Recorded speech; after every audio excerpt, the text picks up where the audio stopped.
Praise Lord, praise Lord, praise Lord. Hallelujah, hallelujah, hallelujah. सबको जय मसीह की। परमेश्वर, हमारा परमेश्वर जो सबका परमेश्वर है, वो बुरे को बुरा कहता है। बेशक वो उनसे प्यार करे, फिर भी वो उनको बुरे को बुरा ही कहता है। हालेलुया। आज के सुसमाचार में हम मिलकर प्रार्थना करते हैं। हे पिता परमेश्वर, खुदावंद खुदा, हम आपका धन्यवाद करते हैं, आपकी आशीष चाहते हैं कि आपने दिन भर संभाला, तंदुरुस्ती दी, दिन भर खुदावंद खुदा नया दिन दिया। हे प्रभु, हे पिता परमेश्वर, दया करना। हम आपके नाम की महिमा करते हैं, क्योंकि जो वचन आपने दिए हैं उनका प्रचार करना है।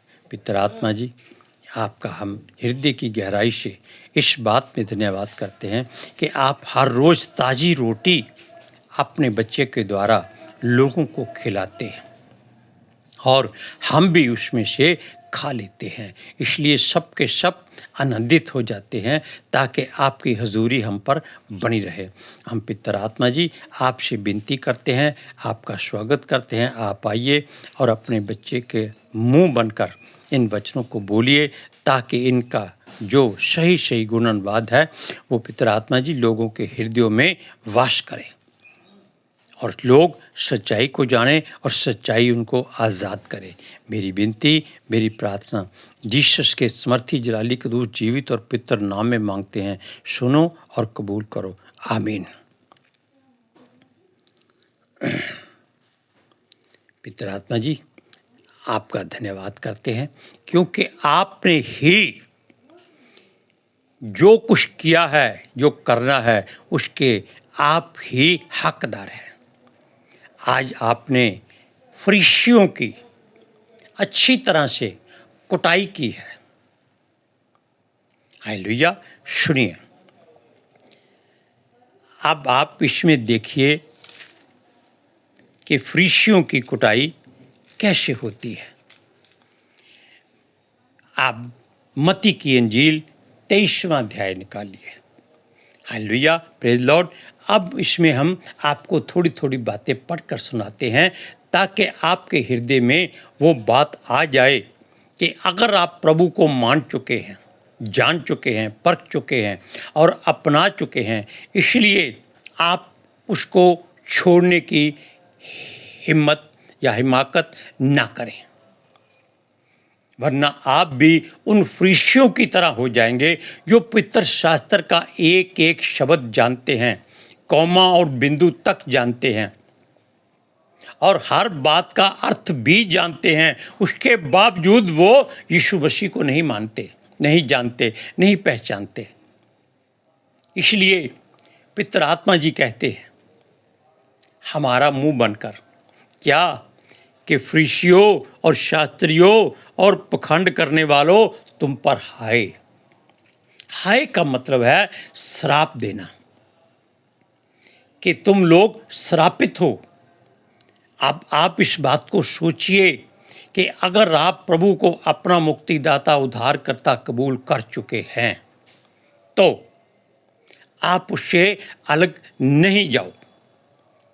वैसे तो वो छोड़ता नहीं है, क्योंकि वो दुष्ट के मरने से भी प्रसन्न नहीं होता, लेकिन वो बुरे को बुरा जरूर कहता है। बुरे का मतलब यही है कि उसने पिता से सब कुछ पा लिया, उसको अपना सब कुछ हृदय तक दे दिया, फिर बाद में क्या हुआ, वो हृदय वहाँ छोड़कर नया हृदय अपना लिया। हालेलुया।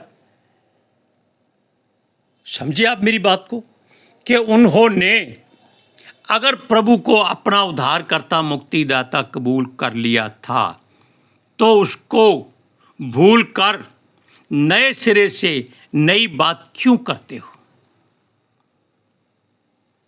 क्यों नहीं यीशु मसीह को पहचानते? पवित्र शास्त्र में जो लिखा है उन बातों को आप क्यों नहीं मानते? वो कहता है तुम लोग अपने मत में किसी को लाने के लिए जल थल एक कर देते हो। जल थल एक करने का मतलब ये नहीं कि वो पूरी दुनिया घूमते हैं। मसला के जल थल का मतलब कि वो उस मनुष्य को जिसको अपने मत में लाते हैं कि वो ही असल परमेश्वर के सेवक हैं, वो उसके जीवन को पहले से ज़्यादा नारकीय बना देते हैं, क्योंकि वो स्वर्ग का द्वार उसके लिए बंद कर देते हैं और खुद भी उसमें नहीं जाते, क्योंकि वो कहते हैं कि धन ही सबका खुदा है, प्रभु है, परमेश्वर है, ईश्वर है। धन, दौलत और जो वो इज्जत और रुतबा बना के बैठे हुए हैं। हालेलुया। अब आप जान लीजिए कि हम एक वचन पढ़ते हैं, मत्ती की इंजील 23 अध्याय उसका 13वां वचन कहता है, हे कपटियों, हे कपटी शास्त्रियों और फरीसियों, तुम पर हाय, तुम मनुष्यों के लिए स्वर्ग के राज्य का द्वार बंद करते हैं, क्योंकि जो धन को अपना प्रभु मान ले उसके लिए स्वर्ग का द्वार नहीं खुलता। वो धन उसको संसार से मिलता है और वो धन को अपने साथ नहीं ले जा सकता, और वो दावा करता है कि वो तो सबसे सुखी इंसान है, स्वर्ग उसके लिए यही है। तो जब यही है तो वो उस स्वर्ग में जाकर क्या करेगा? कुछ नहीं करेगा। हालेलुया। सुनिए, द्वार बंद करते हो, ना तो स्वयं ही उसमें प्रवेश करते हो और ना उसमें प्रवेश करने वाले को प्रवेश करने देते हो। उसको ऐसा उलझा देते हैं मनुष्य को कि उसका जीवन परमेश्वर से घृणा कर लेता है, कई बार नफरत कर लेता है। वो कहता है परमेश्वर नहीं है। क्यों? शरीर का सुख परमेश्वर से कभी मत मांगो,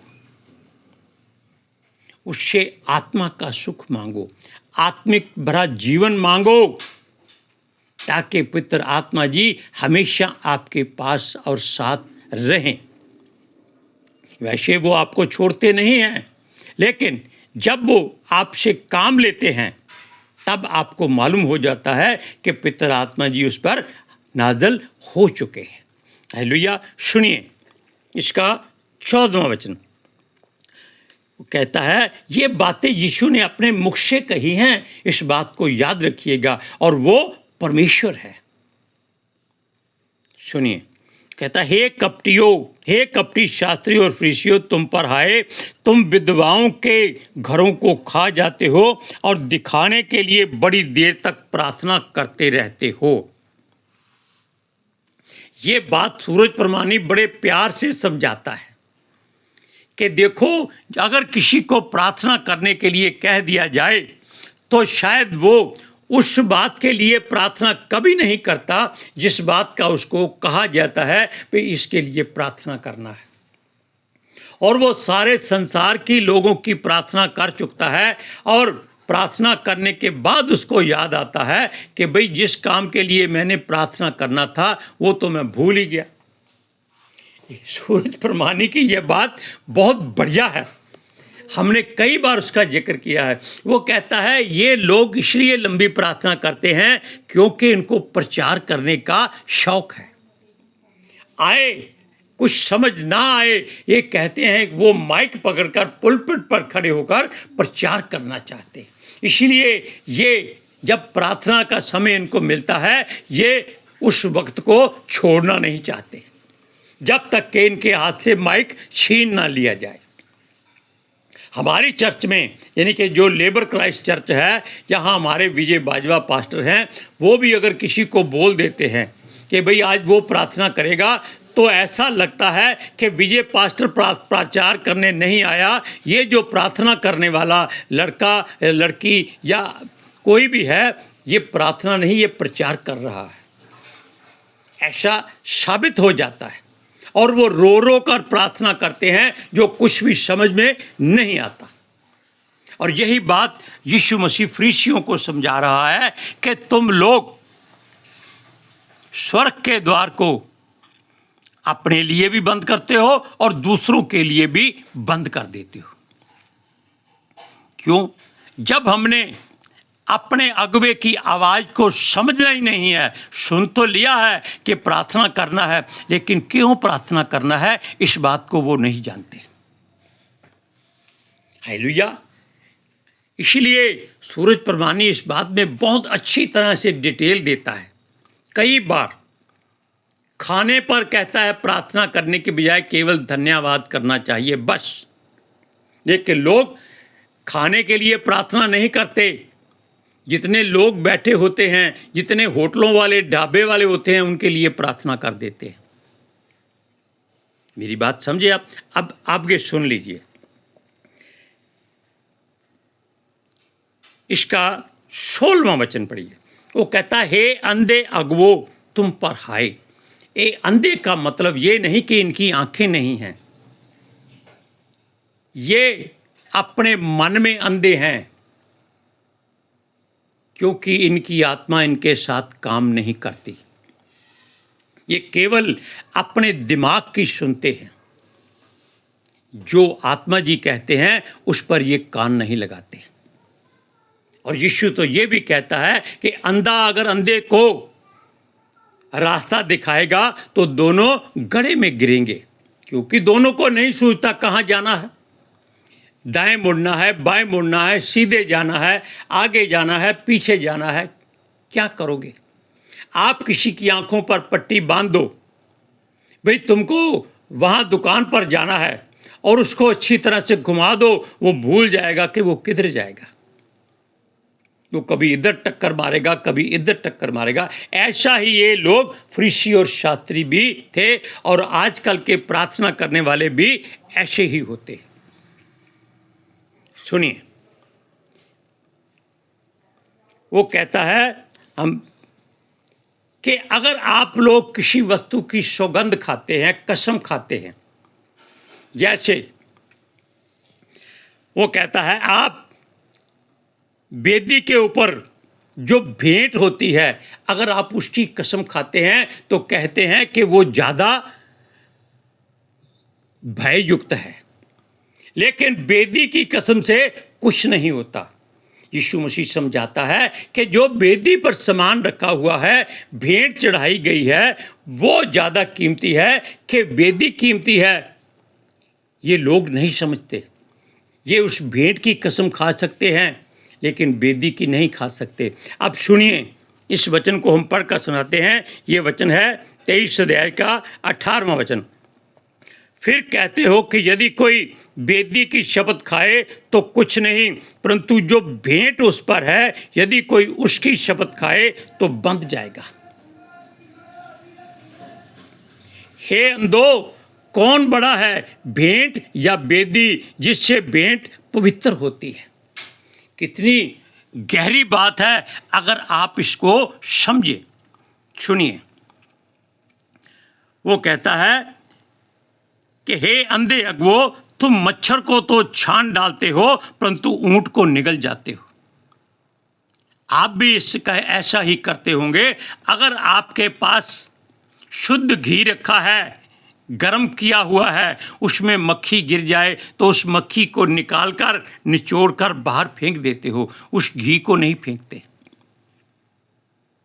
पानी के गिलास में मक्खी गिर जाए, जबकि पानी कीमती है, पानी को फेंक देंगे, क्यों? गंदा हो गया है। मक्खी घी में तली गई है, उससे घी गंदा नहीं हुआ। दूध में मच्छर मक्खी गिर जाता है, उसको निकाल के बाहर फेंक देते हैं, क्योंकि वो दोनों कीमती वस्तुएं हैं। पानी कीमती नहीं है इनके लिए, क्योंकि पानी की ये कीमत नहीं जानते। इसलिए यीशु मसीह इनको कहता है, हे अंधे अगुवो, क्योंकि ये लोग दूसरों को मार्ग दिखाते हैं। वो कहता है, सुनो, ये वचन पढ़ा हमने 23 अध्याय का 24वां वचन। ये कहता है, मच्छर को छान डालते हो और ऊंट को निगल जाते हो। लेकिन यीशु मसीह कहता है, इनका स्वर्ग में जाना नामुमकिन है, और ऊंट का सुई के नाके से निकल जाना सहज है। और ये ऊंट को ही खा जाते हैं ताकि सुई से निकले ही ना। अब आप फैसला कीजिए कि ये मच्छर को छानते हैं, यानी कि जिसको भी ये मिलते जुलते हैं उसको अच्छी तरह से परखते हैं। अगर वो गरीब है और कोई ज़्यादा रुतबे वाला नहीं है उसको ये मच्छर समझते हैं। लेकिन जो सफ़ेद कपड़े पहनकर, सोने चांदी के छल्ले पहनकर आएगा, ये कहते हैं ये स्वर्ग से आया है। ये उसको अपने घर में बहुत इज्जत मान देते हैं। क्यों? उसका धन छीनना है, ऊंट को निगलना है, उनके लिए ये ऊंट है। हालेलुया। अब आप और बात सुनिए, हम पढ़ेंगे वचन 27वां। वो कहता है, हे कपटी शास्त्रियों और फरीसियों, तुम पर हाय। अब ये बात बड़ी गहरी है और बड़ी धमाकेदार है, और इसको अगर गैर जाति सुनेंगे तो वो तड़प उठेंगे। इस बात को बड़े ध्यान से सुनना। वो कहता है, हे कपटी शास्त्रियों और फरीसियों, तुम पर हाय, तुम चूना फिरी हुई कब्र के समान हो। अब संसार के लोग कब्रों को बहुत पूजते हैं, लेकिन जिनके घर वाले, यानी कि जो जिनकी रिश्तेदार की कब्र होती है, वो वहां कभी नहीं जाते। कब्र को वे बाहर संगमरमर से संवारते हैं, उसके भीतर यीशु मसीह कहता है क्या है? हड्डियां और मलिनता है। अगर कहीं कब्र खुल जाए तो उसमें से बदबू इतनी आती है कि आसपास खड़े लोग कई बार मर जाएंगे। तो ये लोग उस पर सर रगड़ रगड़ कर, नाक रगड़ कर उसको साफ करते हैं, जीभ से साफ करते हैं। इतने गंदे लोग हैं। हालेलुया। अब सुनिए, वो कहता है, तुम चूना फिरी हुई कब्रों के समान हो, जो ऊपर से तो सुंदर दिखाई देती है, परंतु भीतर मुर्दे की हड्डियां और सब प्रकार की मलिनता से भरी है। लोग कब्रों को पूजते हैं, लेकिन उनके भीतर क्या है कोई नहीं जानता। क्योंकि जहाँ कहीं देखो उजाड़ में जगह खाली पड़ी है, वहाँ चुपचाप रात को जाके कब्र बना देंगे, उस पर मिट्टी डाल देंगे और सुबह आकर शोर मचा देंगे कि देखो यहाँ से बाबा जी बाहर आ गए हैं, और उस पर जल्दी जल्दी कपड़ा चढ़ा देंगे और धूप जला देंगे ताकि आने जाने वाले पैसे फेंकते जाएं, और उसमें कुछ नहीं होता। हालेलुया। सुनिए, वो कहता है, इसी रीति से तुम भी ऊपर से मनुष्यों को धर्मी दिखाई देते हो, परंतु भीतर कपट और अधर्म से भरे हुए हो। अब इतनी बात आप किसी को कह कर देखिए कि भाई तू कपटी है, तू अधर्म करने वाला है, तू बाहर से अच्छा सुंदर स्वास्थ्य वाला बना है, बड़े बड़े सुंदर वस्त्र पहन के, पगड़ी पहन के, मालाएं 20-25 डाल के लोगों को भरमाता है, लेकिन तेरे मन में क्या है? विधवाओं को खाना, उनके घरों को लूटना, अनाथों का हक मारना और धनी लोगों के पैर छूना। गरीब के नहीं, ताकि धनी लोग कहें, अरे बाबा जी ये आपका हक नहीं है, हमारा हक है, और चैनी उतार कर वो बाबे के गले में डाल देता है। बाहर भिखारी खड़ा है, उसको लात मार के आया है कि भाई रास्ता छोड़। देखा आपने? ऐसा ही होता है। ये लोग ऊपर से बहुत ही धर्मी दिखाई देते हैं, यानी कि अच्छे काम करने वाले, लेकिन भीतर से सबसे बुरे लोग होते हैं। हालेलुया। अब आप जान लीजिए कि जो आपके सामने मनुष्य खड़ा हो, आप उसकी सूरत मत देखिए, उसको परखिए, आत्मा को परखिए कि उसमें आत्मा कौन सा है, क्या परमेश्वर की ओर से है या शैतान की ओर से है। तब आप जान जाएंगे कि उसके बोल जब बोलेगा वो बड़ी गुम करेगा, फुसफुसाएगा, गुनगुनाएगा। इसका मतलब क्या है कि उसमें दुष्ट आत्मा है। अगर वो कहेगा अरे भाई मैं कुछ नहीं हूँ, मेरे पास मत आओ, मैं आपके जैसा साधारण मनुष्य हूँ, मैं केवल आपको मार्गदर्शन कर सकता हूँ, इसका मतलब है कि उस मनुष्य में कुछ ना कुछ अच्छाई जरूर है। हालेलुया। इसलिए शास्त्रियों और फरीसियों को पहचानने की निगाह रखो। हम मिलकर प्रार्थना करते हैं। हे पिता परमेश्वर खुदावंद खुदा, हम आपका धन्यवाद करते हैं।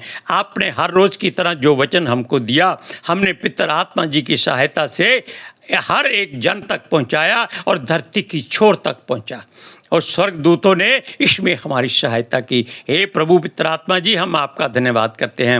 हे प्रभु यीशु नासरी, आपके लहू से हर एक जन जो धोया गया है वो ही धर्मी कहलाता है। हे पिता परमेश्वर यहोवा, जिस पर तेरे चेहरे का प्रकाश चमके वो ही जगत में ज्योति की नाई चमकता है। मेरी विनती है कि हर एक जन बाप बेटा रूप पाक के वसीले से परखा जाए और परमेश्वर के राज्य में प्रवेश करने का हकदार हो जाए। मेरी विनती, मेरी प्रार्थना जीसस के समर्थी जलाली कदूस जीवित और पवित्र नाम में मांगते हैं। सुनो और कबूल करो। आमीन। हालेलुया। अब आप जान गए कि आत्मा को परखना बहुत जरूरी है। हालेलुया। Praise Lord. सबको जय मसीह की।